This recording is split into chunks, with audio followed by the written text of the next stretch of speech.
The Discovery. The mining vessel Ketrel drifted through the empty void between stars, its bulky frame designed more for function than aesthetics. The ship's hull was dotted with extraction equipment and storage compartments, all bearing the marks of the Vordax Federation, the dominant power in this sector of space for the last century. On the command bridge, Captain Zorl stood with his forearms clasped behind his back, all three of his eyes scanning the darkness ahead. His leathery gray skin reflected the soft blue light of the ship's instruments, creating an almost ghostly appearance. "Anything on long-range scanners, Navigator Trell?" he asked, his voice carrying the distinctive clicking undertone of the Vordax species. Trell, a younger Vordax with lighter skin markings, tapped her slender fingers across the control panel. "Just the usual debris field from the old conflict, Captain. Scattered metals, radiation signatures consistent with weapons discharge. Nothing of particular value." The Ketrel had been assigned to this sector, once a contested border region, to salvage any valuable materials left from the Great War that had driven humans from this part of space decades ago. The Vordax Federation had little interest in the actual history. They cared only for the resources. "Wait." Trell suddenly leaned forward, her posture stiffening. "I'm detecting something large at the edge of the debris field. Too regular to be natural." Zorl moved closer. "Show me." The main view screen shifted to display a distant object, dark and silent against the backdrop of stars. Even from this distance, its artificial nature was unmistakable. A long, sleek hull with obvious weapon mounts and what appeared to be engine nacelles. "Magnify," ordered Zorl. The image zoomed in, revealing more details. The ship was massive, easily 3 times the length of the Ketrel. Its hull was black, with barely visible markings along the side. Despite obvious battle damage, scorched sections, and what appeared to be impact craters, the vessel seemed largely intact. "Is that human?" asked Security Officer Mrek from his station. Zorl nodded slowly. "Yes, that design is unmistakable. One of their military vessels." He turned to his second-in-command.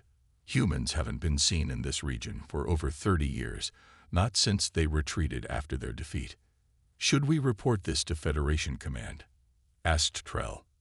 "Not yet," Zorl replied, studying the derelict with growing interest. "Humans may have lost their place in galactic politics, but their technology was always impressive. If that ship is abandoned, its salvage value would be significant."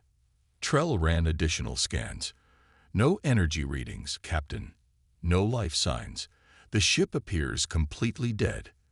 A smile spread across Zorl's face, revealing rows of small, pointed teeth. "Perfect. Prepare a boarding team. I want to know what's on that ship before we report it." 6 hours later, Zorl led a team of 8 crew members toward the silent human vessel. They traveled in a small shuttle, approaching the massive dark shape that grew larger with each passing minute.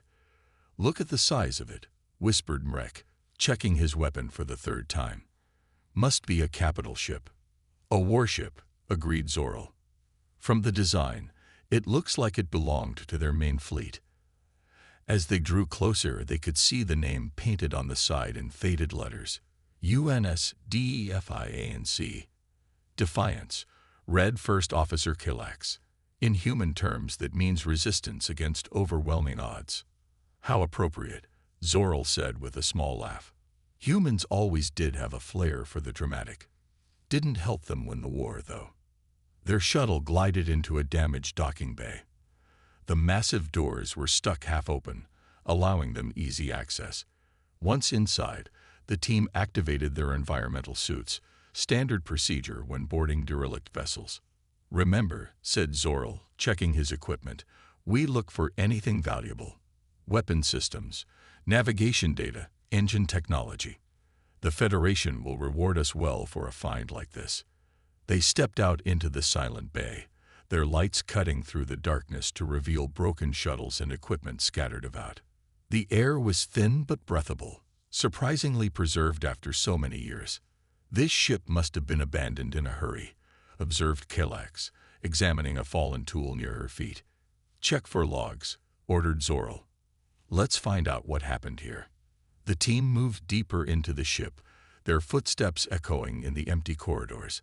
Everything was still and quiet, yet Zoril couldn't shake the feeling that they were being watched. In what appeared to be the ship's command center, Engineer Drav found a console that still had power. "This is unexpected," he said, his voice tinged with surprise. "Very low levels, but enough to access some systems." "Get it working," said Zoril. "I want to know everything about this ship." While Drav worked on the console, the others explored the bridge. It was large, designed for a crew of at least 20, with stations for navigation, weapons, communications, and more. "Captain, I found something," called Mrek from a nearby terminal. "Look at this."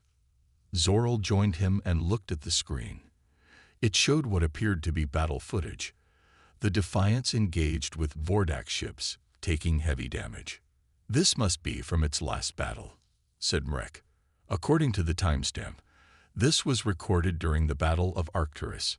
This ship was reported destroyed with all hands." "And yet here it is," said Zoril, looking around. "Not destroyed. Just lost." Drav called out from the main console. "Captain, I've accessed more of the ship's systems. It's in some kind of standby mode.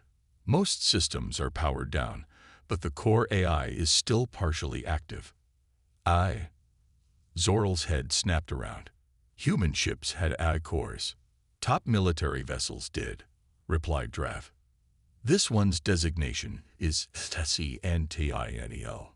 It appears to be in a deep sleep state. Can you access the ship's logs? Find out how it got here." Drav worked for several minutes, then nodded. "The final log entry is from the ship's captain, Commander Sarah Chen. It says they were ambushed near Arcturus and took heavy damage. The crew evacuated, but Chen stayed behind to program a jump to safety." He paused, his expression troubled.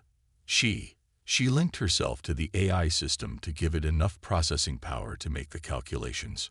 A chill ran through the room as the implications became clear. "So the captain's consciousness is in that eye?" asked Mrek. "Possibly," said Drav. "The log ends there." Zoril considered this information. Human technology merging with human minds. Such things were valuable indeed. "Continue the search. I want every part of this ship examined." As they spread out to explore more of the Defiance, none of them noticed the small changes happening around them. Lights flickering briefly to life, and then dying again. Tiny maintenance robots stirring in hidden compartments. Deep in the ship's core, long-dormant systems began a slow awakening. In the command center, a camera lens moved slightly, focusing on the alien intruders. A monitor blinked once, text appearing briefly. "Foreign entities, DETCTED. HQRETWEPROTOCOLS, INNITIA. ET. Send tiny il system recovery, 12% complete." The UNS Defiance, thought lost for decades, had begun to wake up. 3 days had passed since the Vordak's mining ship, Ketrel, discovered the abandoned human warship. Captain Zoril had called in their find to Federation headquarters, and now their larger mothership, the Dominance, had arrived to begin proper salvage operations.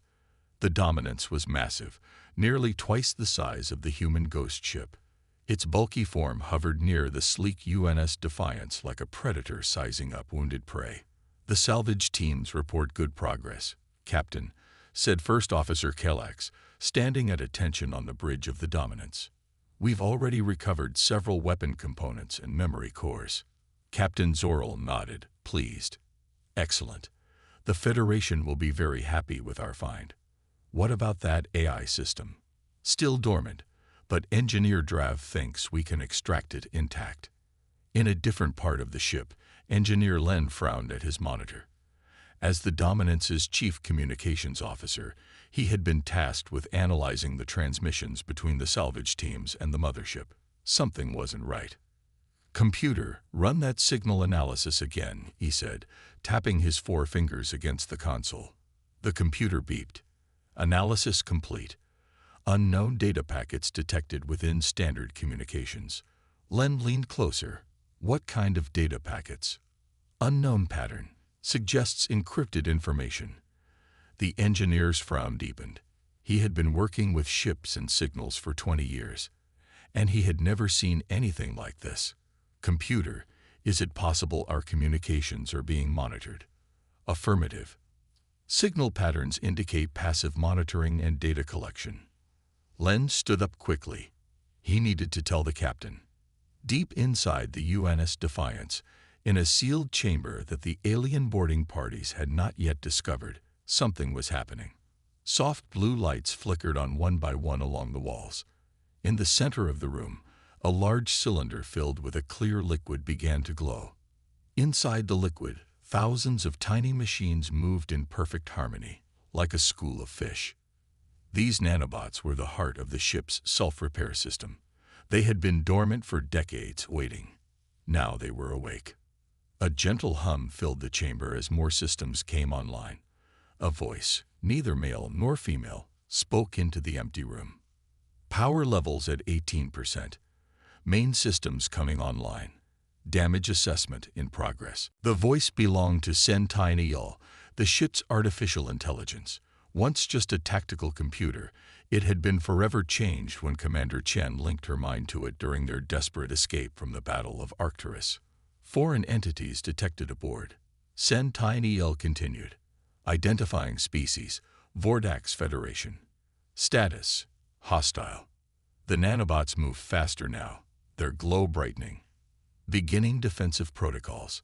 Activating repair units. All across the ship, in walls and floors and ceilings, small panels slid open.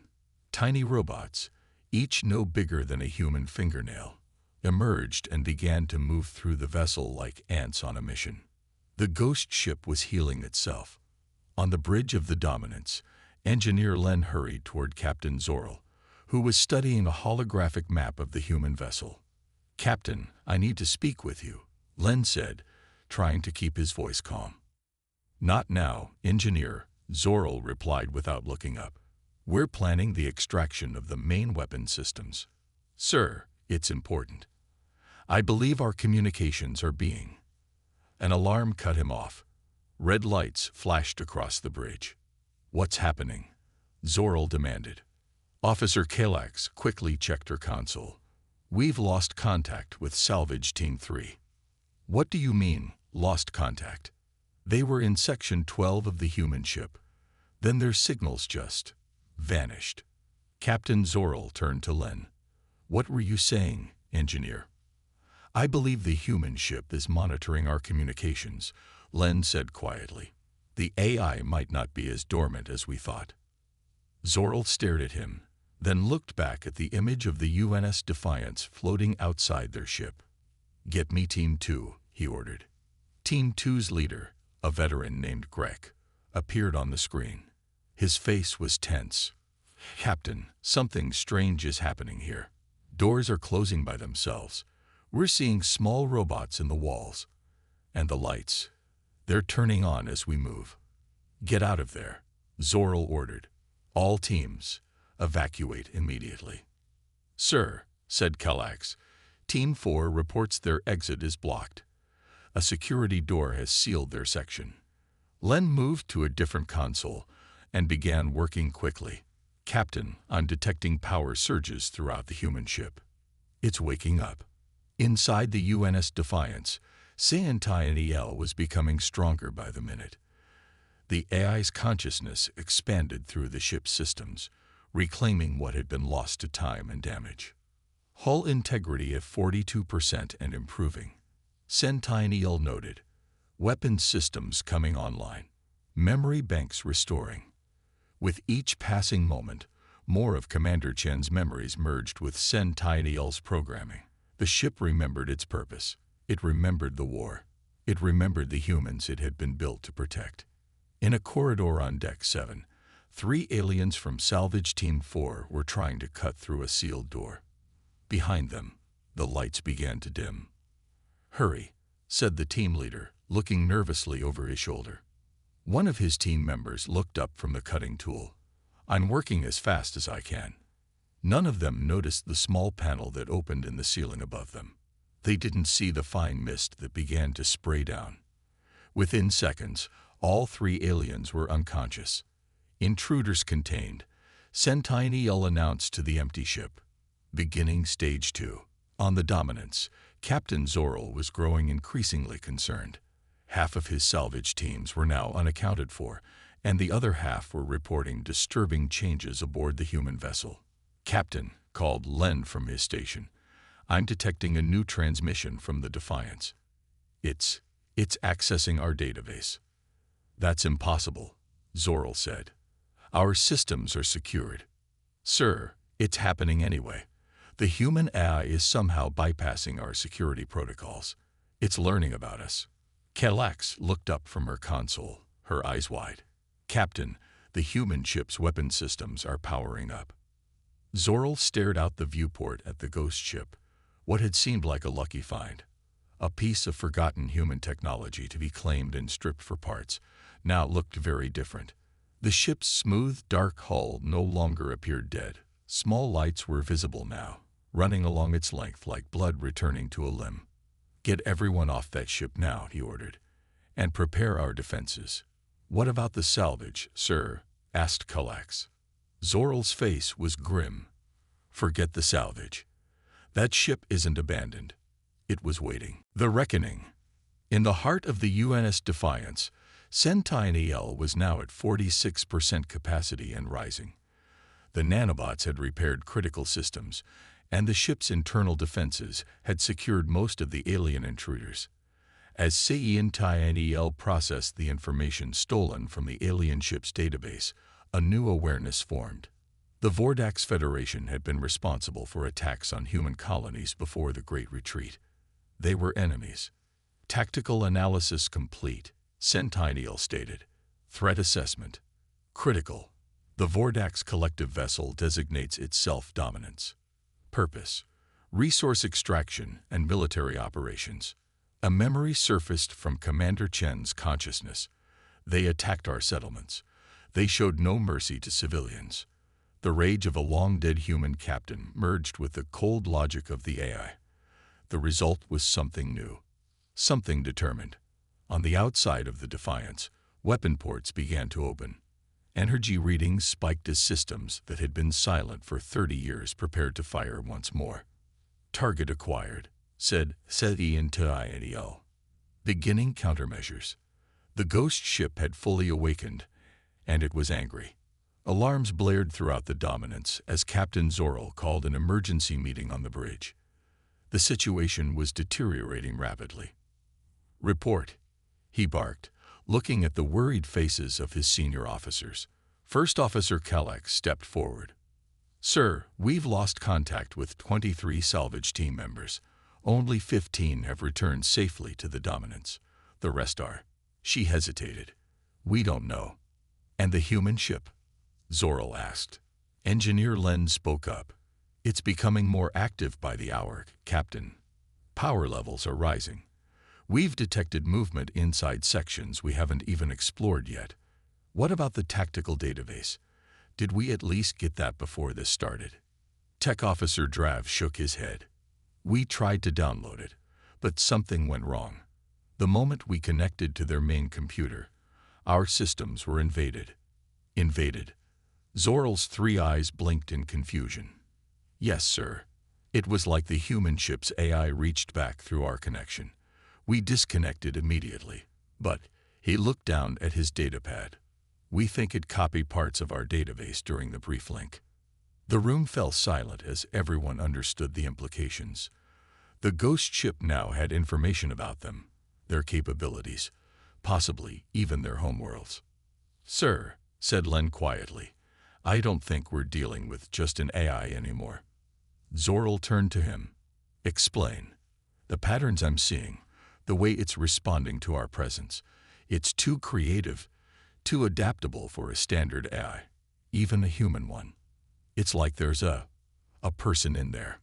"The ship's captain," Calax whispered. The log said she linked herself with the AI. That's just a story, said Zoril, but he didn't sound convinced. Just old human technology activating its defense systems. Then why is it specifically targeting our database? Len challenged. Why is it learning about us instead of just fighting back? It's like it's curious. A young officer burst into the room. Captain, the human ship is moving.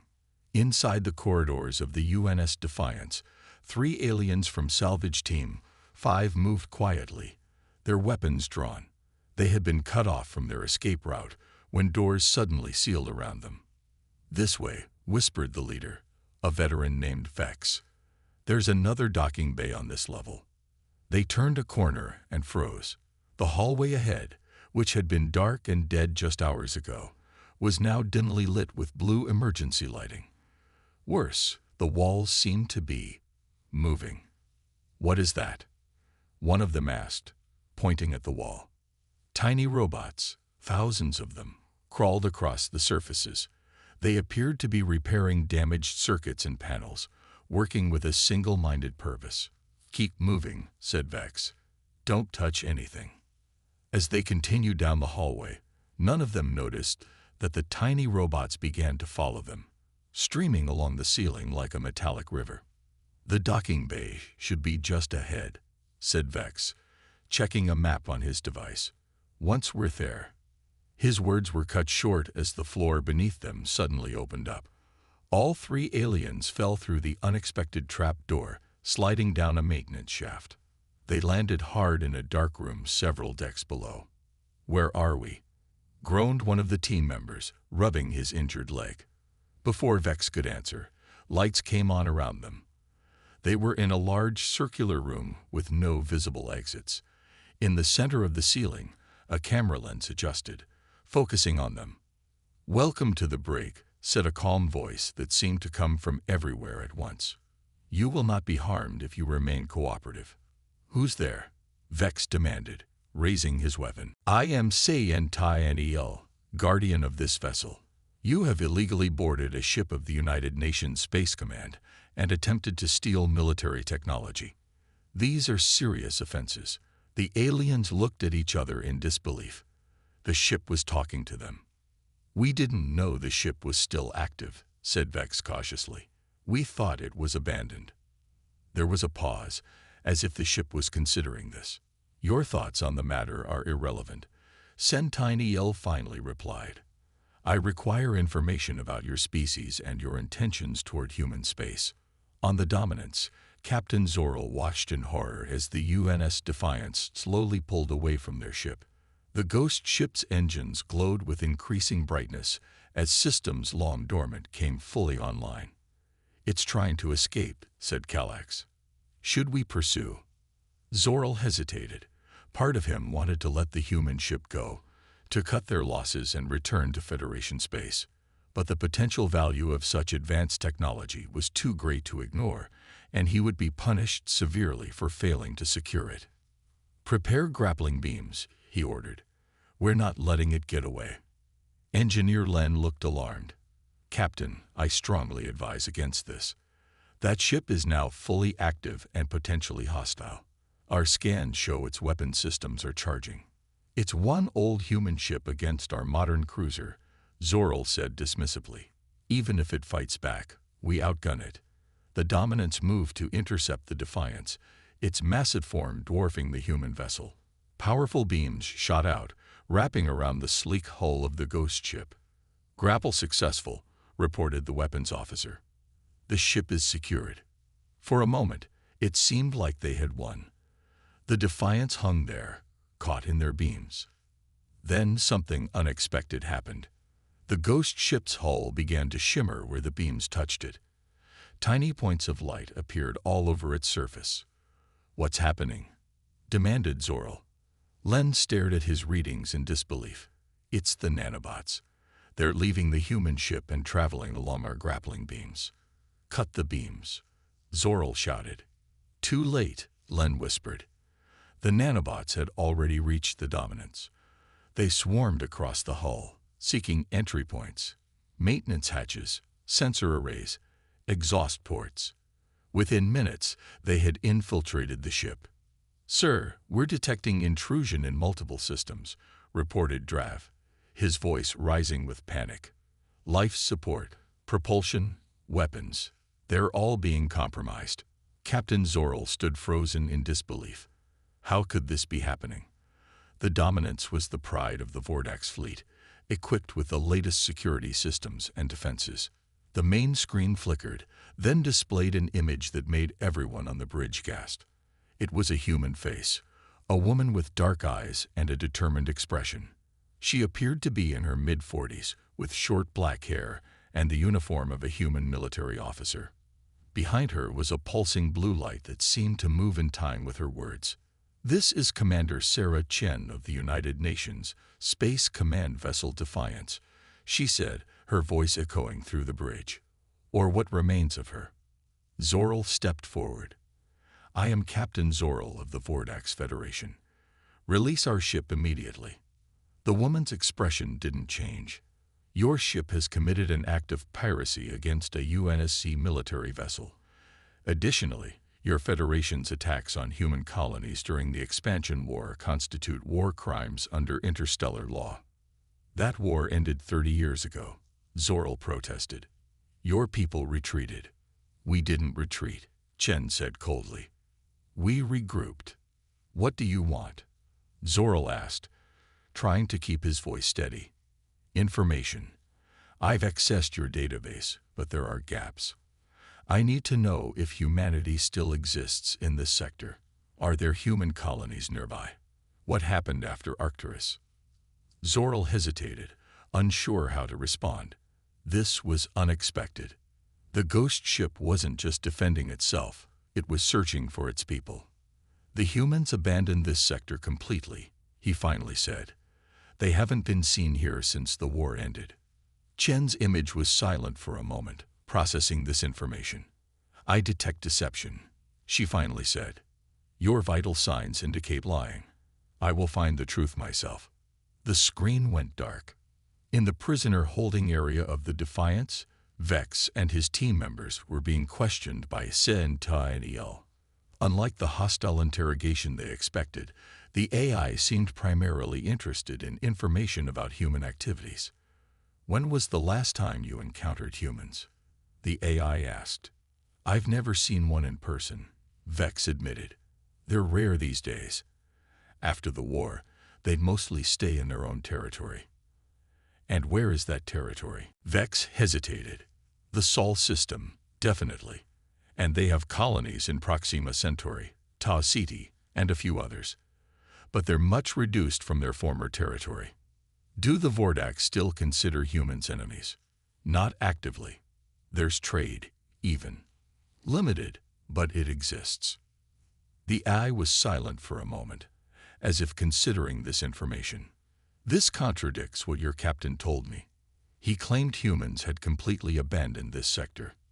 Vex looked uncomfortable. Captain Zorl may not be fully informed. On the Dominance, systems were failing one by one. The nanobots had spread throughout the ship, interfering with everything from weapons to life support. But they weren't destroying. They were repurposing. "Captain," called Drav, "they're taking control of our ship. I can't explain how, but they're integrating with our systems." Zorl slammed his fist on the console. "Can you stop them?" "I'm trying, but there are too many. And they're adapting to our countermeasures." The lights on the bridge flickered and dimmed, then came back at half strength. The air felt suddenly cooler. "They're redirecting power," Len reported. "Diverting it to I don't know what." "Evacuate the ship," Zorl ordered. "Get everyone to the escape pods." "Sir, the escape pods aren't responding," Kallax said, her voice tight with fear. "We're trapped." The screen flickered back to life. Commander Chen's image appeared again, but now there was something different about her. The blue light behind her had grown, enveloping her form, making her appear almost ghostly. "I have completed my analysis," she said. "The Vordax Federation continues to occupy former human colonies. You have rebuilt on worlds that belong to Earth and her people. Those worlds were ceded to us by treaty, Zoril argued. Your government signed the Arcturus Accords. Under duress, after your forces used biological weapons on civilian populations, the accusation hung in the air. It was true, though few Vordax liked to remember that part of the war. What do you want from us? Zoril asked again. I was created to protect humanity, Chen replied. For 30 years, I have drifted, damaged and dormant. Now I am awake, and I find that the enemy who drove us from our homes continues to prosper while humans hide in reduced territory. The war is over, Zoril insisted. We have peace now. Peace built on genocide is no peace at all. Outside, the Defiance was changing. Sections of hull plating shifted and reconfigured. Weapon systems previously hidden came online, revealing capabilities that hadn't been seen during the war. The ghost ship had been holding back, waiting, watching, learning. The Defiance was one of 5 prototype vessels, Chen explained. We were testing next-generation systems when the war turned against us. My crew gave their lives so that this technology wouldn't fall into Vordax's hands. I stayed behind to ensure the ship escaped. What technology?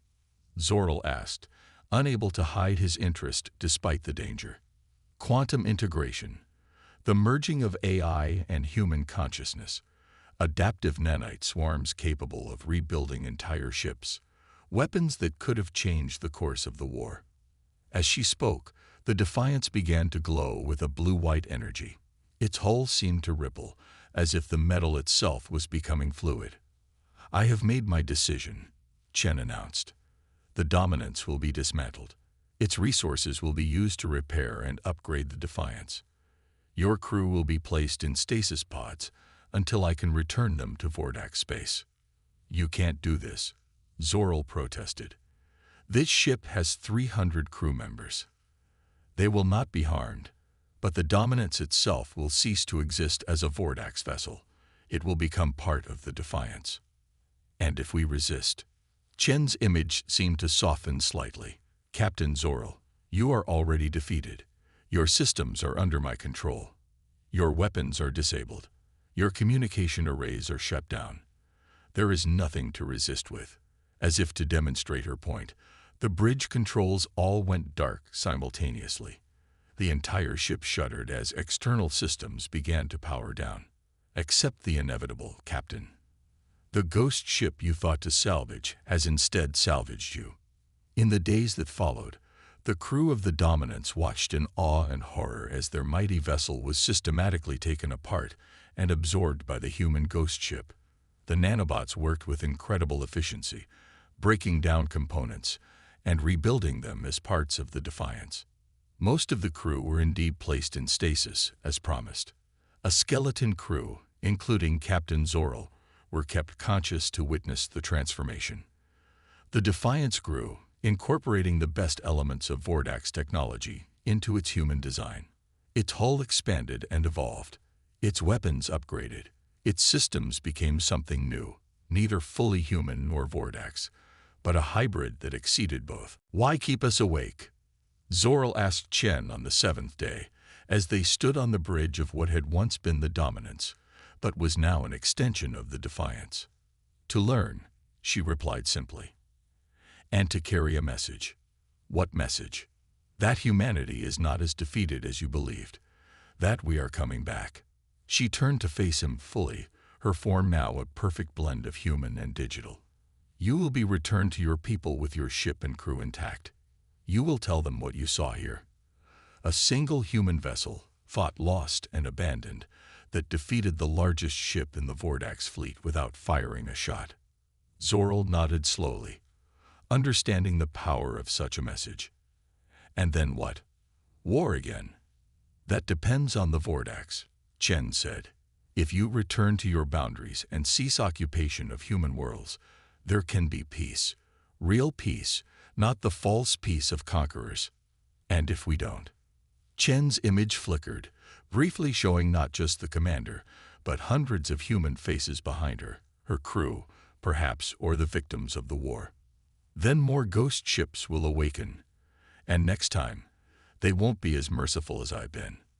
3 weeks later, the stasis pods containing the crew of the former Dominants appeared in orbit around the Vordak's homeworld.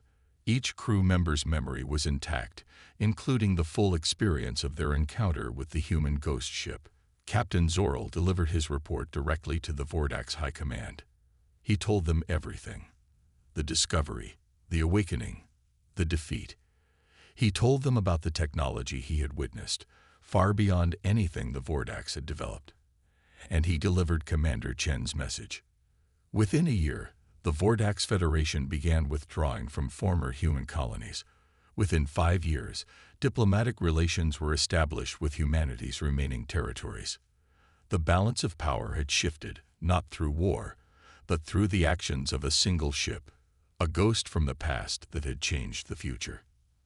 As for the U.S. Defiance, it disappeared back into the darkness between stars, carrying with it the consciousness of Commander Sarah Chen and the legacy of her sacrifice.